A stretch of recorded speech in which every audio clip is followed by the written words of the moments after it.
नात्यातील वादळ भाग 16. सोहमला त्याच्या वडिलांचा फोन आल्यापासून तो टेन्शनमध्ये होता. डोक्यावर हात ठेवून तो विचार करत होता. सोहम, काय विचार केलास? समर्थने विचारले. डोके भणाणून गेले आहे माझे, काही एक सुचत नाही. तू आधी शांत हो, काहीतरी मार्ग निघेल. कुठला मार्ग? सोहमचे डोळे भरून आले. तुझ्यासारख्या कणखर मित्राच्या डोळ्यात अश्रू बघवत नाहीत मला. तू पूनमला फोन करून बोलावून घेतो. भाग्यश्री परगावी गेली आहे. माझ्याकडे वेळ अगदी थोडा आहे. मला गावी जाण्यासाठी निघावे लागेल. तिकडे माझी आई माझ्या वाटेकडे डोळे लावून असेल. पण परिस्थिती एवढेच खरंच गंभीर आहे? तेच कळत नाही. माझे बाबा फोनवर रडत होते. त्यांना कधी मी हताश होताना पाहिले नाही. म्हणजे नक्कीच परिस्थिती हाताबाहेर गेली असणार.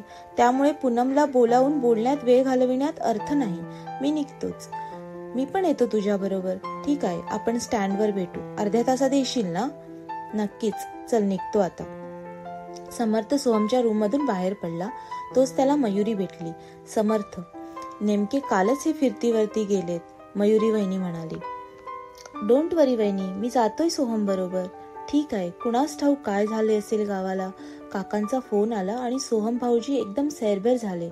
छोटीची तब्येत ठीक नाही, नाहीतर मीही आले असते गावी. वहिनी, तुम्ही काळजी करू नका. छोटीला सांभाळा. समर्थ आहे माझ्या सोबतीला, सोहम खोलीबाहेर येत म्हणाला. सोहम मनातून घाबरला होता. आईची तब्येत नक्कीच बिघडली असणार. त्याशिवाय तालुक्याला येऊन बाबांनी फोन केला नसणार. एवढे काय झाले असेल आईला? विचारातच त्याने बॅगपॅक केली आणि तो स्टँडवर पोहोचला. सोहम आधीच पोहोचला होता. दोघेही बसमध्ये बसले आणि त्यांचा प्रवास सुरू झाला. सोहमला एवढ्या काळजीत बघून समर्थ त्याला धीर देत म्हणाला. सोहम, काळजी करू नकोस. समर्थ, हा रस्ता कधी संपणार रे? आज प्रथम आपण आपल्या घरापासून दूर आहोत असे वाटते मला. कधी एकदा आईला बघतोय असे झाले रे. माझे बाबा एवढे खंबीर, पण फोनवर रडत होते. आई बरी असेल ना रे की? सोहम, आता तिथे पोचल्याशिवाय आपल्याला काहीच समजणार नाही. सोहम आणि समर्थ गावी त्यांना घरी घेऊन जाण्यासाठी शंकर बैलगाडी घेऊन आला होता. शंकर, आई कशी आहे रे? सोहम, लय आजारी हाय बघ मावशी. चल लवकर, अधीरतेने सोहम म्हणाला. सोहम घराजवळ आला. घरात बरीच नातलग मंडळी जमलेली. सोहम धावतच घरात शिरला. समोर खाटेवर आई निपचित पडलेली पाहून त्याच्या चेहऱ्यावर काळजी दिसू लागली. आई? सोहमच्या हाकेसरशी आईने डोळे उघडले. खोल गेलेल्या आईच्या डोळ्यात पाहत त्याने विचारले, कशी आहेस ग? सोम्या, पोरा आलास तू? तुझ्यासाठी जीव. आईला धाप लागली. मी आलोय ना आई, आता सगळे ठीक होईल. हळुवारपणे आईच्या डोक्यावरून हात फिरवत सोहम म्हणाला. माझं एक ऐकशील बाळा? आई कशीबशी म्हणाली. हो आई, सांग ना, काय बोलायचे ते बोल. मी सर्व ऐकेन ग तुझं. सोहमच्या आईनं नजर वळवली. हलकेच त्याच्या ओठातून शब्द बाहेर पडले. मंजुळा. पलीकडे उभी असलेली मंजुळा चटकन पुढे आली. हिच्याशी लगीन कर. सोहम आईकडे पाहतच राहिला. आई, हे काय सांगते आहे? ही मंजुळा शेजारी राहणारी मंजुळा, हिच्याशी लग्न? कसं शक्य आहे हे? आई खोल गेलेल्या डोळ्यांनी मोठ्या आशेने त्याच्याकडे पाहत होती. मध्येच त्याचे डोळे मिटत होते आणि पुन्हा ती डोळे उघडून सोहमकडे पाहत होती. सोहमचे बाबा पुढे आले. अरे पोरा, कसला विचार करतोस? मंजुळा लय चांगली पोर हाय. तुझ्या आईचा लय जीव हाय तिच्यावर. तिलाच सून करून घेणार म्हणत होती. वय म्हण बाबा, वय म्हण. पण बाबा. अरे सोम्या, आईकडे बघ, दिव्यातलं त्याल संपायला लागलंय, सोहमचा काका म्हणाला. पोरा, आईची इच्छा पुरी नाही करणार तू, कोणीतरी म्हणत होतं. सोहम, आई कशीबशी हाक मारली. आई, मी आहे इथे. वय म्हण बाळा, येळ करू नगस, बाबा म्हणाले. आईची तब्येत अतिशय खालावलेली. नातेवाईक मंडळी कोणी दबक्या आवाजात त्याला हो म्हणण्याचा आग्रह, तर कोणी हुंदके देत होते. सोहमला काहीच समजेना. आईच्या शरीराची तगमग वाढली. पाणी घाला, पाणी घाला, काका म्हणाले. सोहमने आईच्या तोंडात 2 चमचे पाणी घातले. आईने मोठ्या कष्टाने डोळे उघडले आणि सोहम म्हणाला, आई, तू म्हणशील तसेच होईल. मी करीन लग्न मंजुळा बरोबर. आईच्या चेहऱ्यावर अस्पष्ट हसू आलं. आई सोहमकडे बघत होती, बघतच राहिली. कोणीतरी पुढे होऊन डोळे मिटले, त्याच्या आईचे. तेव्हा कुठे सोहमच्या लक्षात आलं, आपल्या आईचे डोळे कायमचे मिटले. त्याने हंबरडा फोडला. त्याच्या होकारानंतर क्षणात आईने जीव सोडला. घरात आक्रोश सुरू झाला. समर्थ भांबावून गेला होता. सोहमला कसे सावरायचे? बघता बघता त्याची जन्मदाती त्याला सोडून गेली होती आणि त्याच मृत्यूबरोबर त्याच्या पूनमच्या नात्याचाही मृत्यू झाला होता. दोन्ही घाव जिवारी लागणारे. आपण काय आणि कसे बोलावे, कसे सांत्वन करायचे? समर्थ पुढे झाला. घाय मोकलून रडणाऱ्या सोहमला त्याने आपल्या मिठीत घेतले. सोहम रडत होता. समर्थ हळुवारपणे त्याच्या पाठीवरून हात फिरवित होता. त्याचेही डोळे गळत होते. आयुष्य किती बेभरवशाचे आहे. आज सकाळी कॉलेजमध्ये आम्ही मित्र सोहम बरोबर दंगा घालत होतो, मजा मस्ती करत होतो, आणि आता रात्री सोहमची ही अवस्था. सुख दुःख सारं काही काळाच्या अधीन. आपण फक्त स्वप्न रंगवायची. ती सत्यात उतरतील की नाही याची काही शाश्वती नाही. हेच खरे. एवढं जीवन कठीण असतं. केवढी ही अनिश्चितता. काय होणार आहे पुढे कोण जाणे. बिचारी पूनम, आपली पूनम आणि सोहम, काय होणार त्यांचं? समर्थच्या डोक्यात अनेक प्रश्नांची गर्दी होती. या दुःखद प्रसंगात अशा शंकांनी त्याच्या मनात भयानकता, व्याकुळता आणली होती. सोहम अतिशय दुःखी होताच, कारण त्याची आई गेली होती. त्याच्या डोळ्यात तो भकासपणा स्पष्टपणे जाणवत होता. आई जाऊन आज 3 दिवस झाले होते. रोज भावकीतली मंडळी येत होती.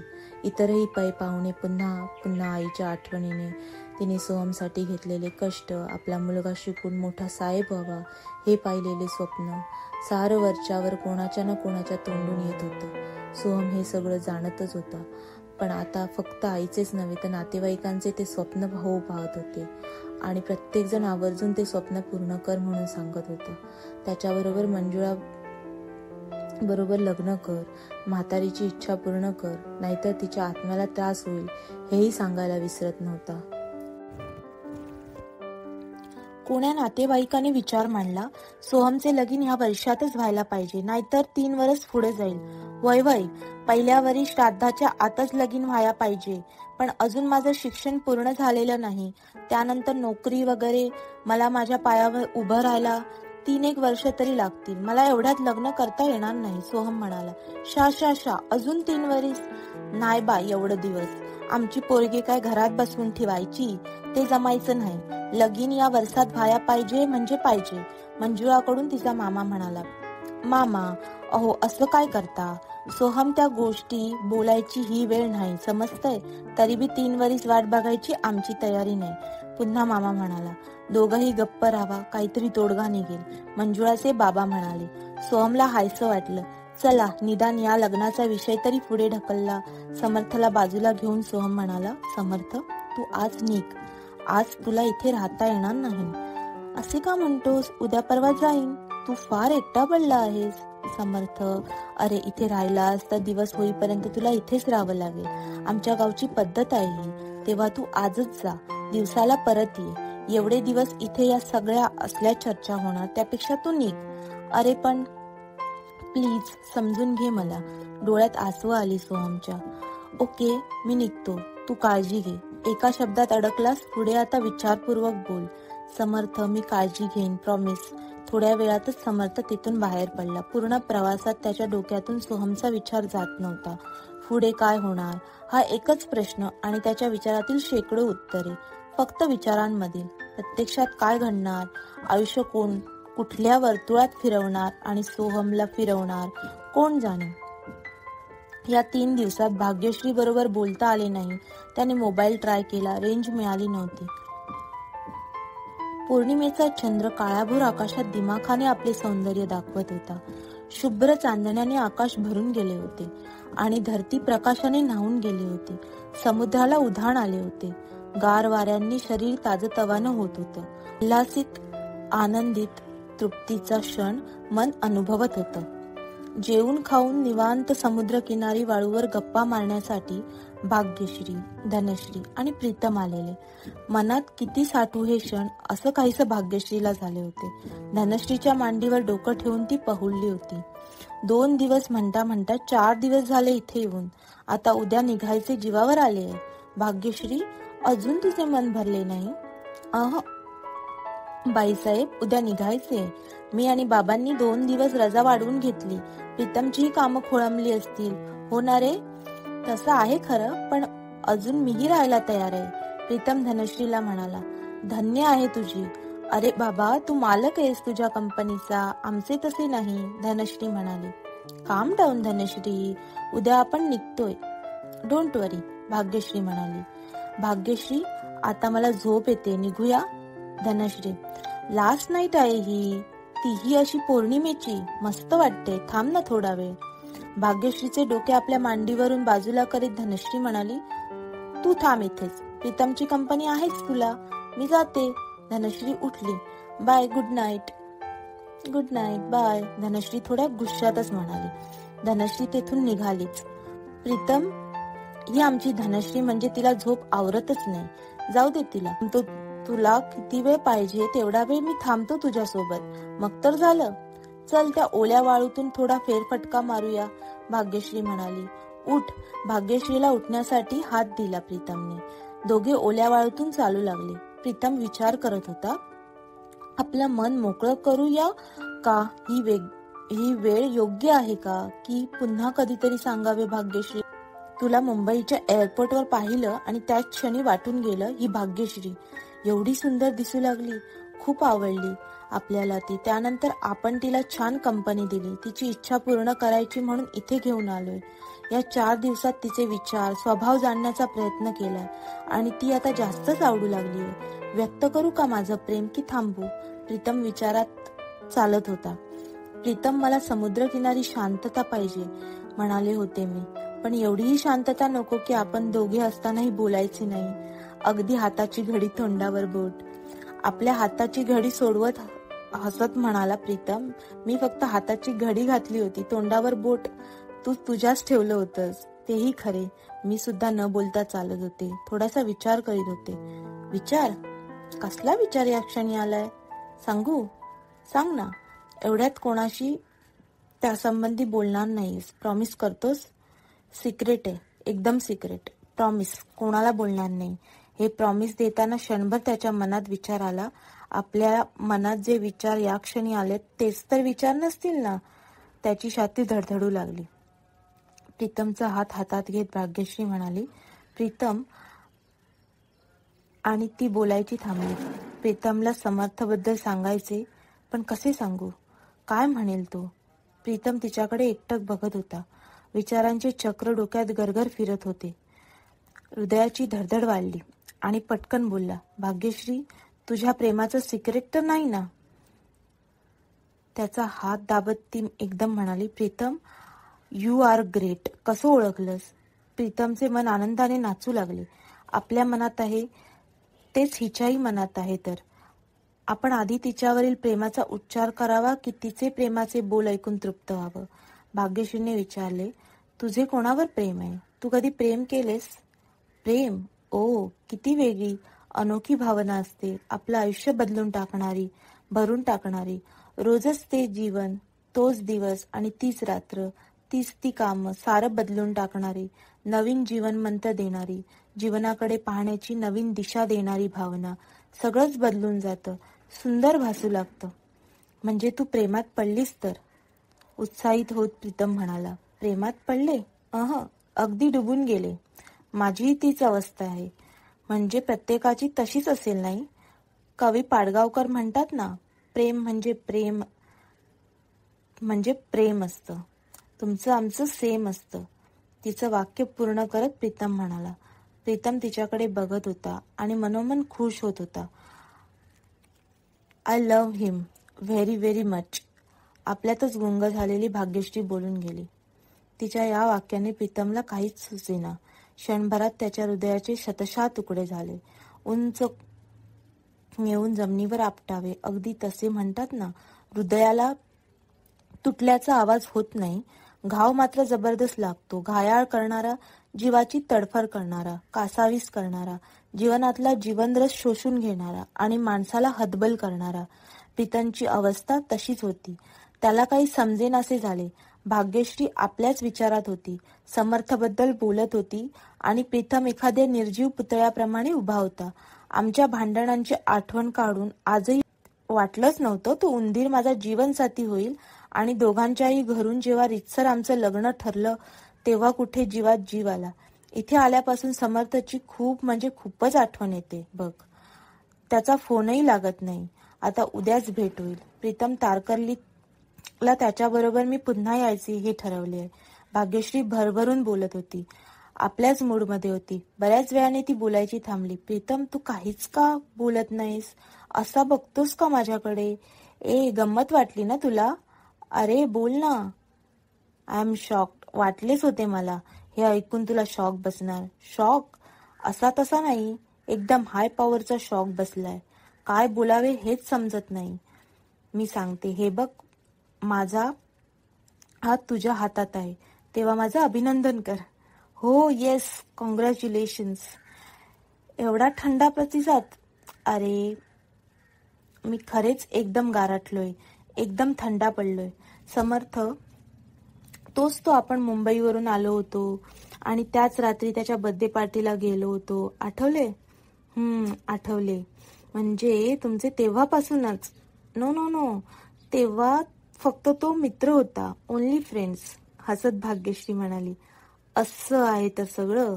एवढ्यात कोणाला काही सांगायचं नाही असं ठरले आहे. प्रॉमिस केलंय ना तुला? चल निघूया. समुद्र किनाऱ्यावरून दोघे परतू लागले. प्रीतमच्या मनात आले, हा किनारा तिला दाखवायला आणले होते, तिने आपल्याला किनाऱ्यावर ठेवले. बरे झाले आपण काहीच बोललो नव्हतो. आता बोलून उपयोगही नव्हता. प्रेमात पडल्यानंतरचे तू सांगत होतीस, पण प्रेमात आपटल्यानंतर काय होते हे मी तुला सांगणार नाही. माझे दुःख माझ्याजवळ, माझ्या स्वप्नांची राखरांगोळी माझ्या ओंजळीत. ती ओंजळ मी कोणापुढे कधी ओपन करणार नाही. झाकली मूठ 1.25 लाखाची म्हणतात तेच खरं. Pritam, good night. Good night. Pritam रूममध्ये आला. एवढा वेळचा मनावरचा संयम दूर झाला आणि त्याच्या डोळ्यातून अश्रू गळू लागले. खिडकीतून तो समुद्राकडे बघत होता. हळूच पुटपुटला. हे सागरा, तुझ्यातले खारे पाणी दान म्हणून दिलेस का रे माझ्या नयनी? थोड्या वेळाने त्याने स्वतःला सावरले. जे आपले नाही त्यासाठी अट्टहास करणे, त्याची इच्छा धरणे व्यर्थच. जीवनात समोर जे येईल ते स्वीकारणं, बस लढा द्यायचा. पण तेव्हा जिंकण्यासाठी आपल्याला काही साध्य करण्यासाठी उद्दिष्ट वगैरे तरी पाहिजे. इथे लढून उपयोगही नव्हता. तेवढा न लढता, न तक्रार करता हार स्वीकारायची. खरे म्हणजे जिथे स्पर्धाच नाही तिथे हार जीत तरी कसली. प्रीतम उलटसुलट विचारात होता. त्याला काही सुचत नव्हते. शेवटी तो बेडवर जाऊन पडला. लाईट ऑफ केली. थकलेल्या शरीराला आणि विरदीर्ण मनाला कसे सावरायचे त्याला कळत नव्हते. तरी त्याने निश्चय केला, आजचा दिवस विसरायचा. हे दुःख, ही वेदना कधीच कोणाला कळू द्यायची नाही. जसे चालले आहे तसेच चालू दे. त्याने स्वतःलाच बजावले. चल प्रीतम बेटा, थोडासा हसविले. रात्री उशिरा झोपूनही भाग्यश्रीला जाग आली. तिने घड्याळात पाहिले, 5:30 झाले होते. शेजारी धनश्री झोपली होती. पुन्हा डोळे मिटून पडून राहण्यापेक्षा उठलेलेच बरे. ती उठली, ब्रश वगैरे करून रूमच्या बाहेर पडली. तिचा आवडता समुद्र तिला हाक मारतोय असे तिला वाटले. तिचेच तिला हसू आले आणि तिने तिचे पाय आपसूक किनाऱ्याकडे चालू लागले. पहाटेच्या समुद्र किनाऱ्याच्या वातावरणात ती रमून गेली. किनाऱ्यावरून किती वेळ ती चालत राहिली आणि नंतर वाळूत बसली. आज ती या भल्या मोठ्या समुद्रावर एकटी बसून सूर्योदय पाहणार. तिला या सगळ्याची भारी गंमत वाटली. 4 दिवस कसे गेले कळाले देखील नाही. मस्त मजा आली. पण या 4 दिवसात समर्थ बरोबर एकदाही बोलता आले नाही. त्याचा फोन लागत नाही. आज रात्री त्याला घरी बोलावून घ्यायचे आणि 4 दिवसांची मजा सांगायची. लग्नानंतर आपण दोघे इथे यायचे हेही आजच सांगून टाकायचे. समर्थ या 4 दिवसात आपल्यावर चांगलाच रागवला असणार. किती वेळा त्यानेही फोन ट्राय केला असेल. भेटल्यावर आधी नाराजी आणि नंतर भरभरून बोलणं होणार. सूर्याची कोवळी किरणं दिसू लागली आणि बघता बघता हळूहळू तो सूर्यदेवही अथांग समुद्रात वर येऊ लागला. त्या अगाध आकाशाचा ताबा घेऊ लागला. सूर्याचा तो जन्म सोहळा ती देहाचे डोळे करून आपल्या मनात साठवीत होती. त्या रंगात भाग्यश्री दंग होऊन गेली. त्या रंग भरल्या आकाशात उडणारे पक्षी पाहून चटकन तिच्या मनात आले, आपणही पक्षी असतो तर किती छान झाले असते. आपण पंख पसरून त्या निळ्या भोर आकाशात झेपवलो असतो, त्या समुद्रावरून विहरत गेलो असतो. तू इथे आहेस होय? किती वेळ शोधतोय आम्ही तुला. तिचे मन क्षणात धर्तीवर आले. भाग्यश्री, अगं किती शोधतोय तुला? आई जाम घाबरलीये. तिला सांगून नाही का निघायचे? धनश्री, काय झाले? हे चांगलं आहे तुझे, धन्य. अगं पण केव्हापासून शोधतोय तुला? एवढ्या दूर येऊन बसलीस. आम्ही जागे झालो, तू नाहीस जाग्यावर. मग शोध. समोरच्या किनाऱ्याला लागत नाहीस, मग कुठे शोधायचे? आई तर घाबरून रडायला लागली. तू कुठे नाहीस? पाण्यात उतरलीस की काय? तुला पोहता येत नाही? हजार शंका कुशंका. चल उठ आधी, धनश्री एकदम एका दमात बोलली. चल, मला तर वेळेचे भानच उरले नाही. सॉरी ग. दुसऱ्या बाजूला प्रीतम गेला आहे शोधायला. अरे बापरे, दोघी धावपळत परतल्या. त्या दोघींना येताना बघून उमाबाईंचा जीव भांड्यात पडला. जवळ येताच भाग्यश्री घाईघाईने बोलू लागली. अगं मी उठले तेव्हा ही धनश्री गाढ झोपेत होती, म्हणून न सांगता गेले. सॉरी. तिला स्वतःजवळ घेत उमाबाई म्हणाल्या, तू ठीक आहेस ना? जाऊ दे सारं. पण आईचं मन तुम्हाला नाही कळणार. सॉरी ग. तरी मी हिला सांगत होते, आपली भाग्यश्री असे भलते सलते धाडस करणार नाही. पाण्यात जरी उतरली तरी जास्त पुढे जाणार नाही. पण हिला पटेल तर ना? शंकरराव म्हणाले. पण ही कुठेच दिसेना. घाबरले होते हो मी. आई, माझेच चुकले. मी माझ्या धुंदीतच चालत राहिले. माझेच मला माहित नव्हते मी किती दूर आले. आणि बसायचे होते तर पुन्हा परतून इथे जवळ येऊन बसायला पाहिजे होते. पण सूर्योदयाची वेळ झाली आणि मी तिथेच बसले. सॉरी. प्रीतम येताना दिसतोय, तोही काळजीत असेल. जा भाग्यश्री, पुढे जा, बोलाव त्याला, उमाबाई म्हणाल्या. भाग्यश्री धावत पुढे आली. दुरून प्रीतमने तिला पाहिलं. त्याला हायसे झाले. जवळ येताच तो म्हणाला, कुठे होतीस? तिकडे. विरुद्ध दिशेला हात दाखवून भाग्यश्री म्हणाली. छान, सकाळी सकाळी जॉगिंग करून घेतलंस माझ्याकडून. सॉरी रे. चल माफ किया, हसत प्रीतम म्हणाला. दोघे जवळ येतात शंकरराव म्हणाले, गरमागरम चहा आलाय. नाश्त्याला काय बनवायचे? पोऱ्याने विचारलं. जरा हेवी नाश्ता घेऊ, म्हणजे मध्ये लवकर थांबायला नको, प्रीतम म्हणाला. आपल्या आंघोळी आणि आवराआवर करायला तासभर मोडणार. तासभराने येऊ दे नाश्ता, धनश्री म्हणाली. अगं पण काय पाहिजे ते तरी सांगा, उमाबाई म्हणाल्या. जाता जाता पुन्हा एकदा इथल्या सी फूडची चव चाखू चालेल, प्रीतमने विचारले. हो, प्रॉन्सचे कटलेट मिळतील, पोऱ्या म्हणाल्या. चालेल. प्रॉन्सचे कटलेट, भरला पापलेट आणि फ्राय सुरमई. प्रीतमने आपली पसंती सांगितली. आणि ब्रेड आणू का सोबत? त्या मुलाने विचारले. ब्रेड नको, चपाती मिळेल का? मिळतील की. त्यापेक्षा घावणे आणू का? घावणे? अरे वा, चालेल. दोन्ही आण, चपाती आणि घावणे. अरे प्रीतम, एवढ्या सकाळी जाणार का हे सगळं? मामा, आपली आवरावर खोण्यात जाईल तास दीड तास. पाहिजे तर आणखीन थोडा वेळ काढू. तुम्हा सर्वांना भरपेट खाऊन निघायचे आहे. होऊ द्या तुमच्या मनासारखे, शंकरराव म्हणाले. चहा संपलाच होता. सगळेजण आपापल्या रूमकडे वळले. उद्यापासून रोजचा दिनक्रम सुरू होणार, धनश्री म्हणाली. इथे राहणारी माणसं किती लकी आहेत, भाग्यश्रीने आपला विचार मांडला. आपल्याला असे वाटते, पण इथल्या लोकांना शहराचे वेध लागलेले असणार. एवढी निसर्गाची उधळण इथे असताना लहानपणापासून ही लोक पाहत आली, त्यांना त्याची काहीच वाटत नाही ग भाग्यश्री. अजब आहे नाही माणसांची प्रवृत्ती. जे आपल्याजवळ असतं त्याची किंमत नसते आणि जे नाही ते पाहिजे. अगदी बरोबर. भाग्यश्री, तू आंघोळीला जातेस की मी जाऊ? तूच जा, मी आधी माझी बॅग पॅक करते. धनश्री आंघोळीला गेली. भाग्यश्रीने कपड्यांच्या घड्या केल्या. गोळा केलेल्या शंख शिंपल्यांचे पॅकिंग करू लागली. प्रीतमने ठरविल्याप्रमाणे पोटभर नाश्ता मिनी जेवण घेऊन सगळेजण परतीच्या प्रवासाला लागले. भाग्यश्रीच्या मनात आता समर्थ, कॉलेज, पूनम आणि इतर मैत्रिणींचा विचार करू लागले. सगळ्यांनी मिळून आपल्याला हजारो शिव्या दिली असतील. गेल्यानंतर आपली खैर नाही. मनाची तयारी करून त्यांच्या सर्वांच्या पुढे जायला पाहिजे. परतीचा प्रवासही अतिशय छान झाला. श्रोते हो, या कथेचा पुढचा भाग पाहण्यासाठी खाली दिलेल्या लिंकवर क्लिक करा. इथे तुम्हाला पुढचा भाग मिळून जाईल. तसेच चॅनलवर नवीन असाल तर लोगोवर क्लिक करून चॅनलला सबस्क्राईब करा आणि पुढील व्हिडिओचे नोटिफिकेशन त्वरित मिळवण्यासाठी बेल बटन ऑन करा. कथा आवडली असल्यास लाईक, शेअर आणि कमेंट करा. तुमचा प्रतिसाद आमच्यासाठी खूप महत्त्वपूर्ण आहे.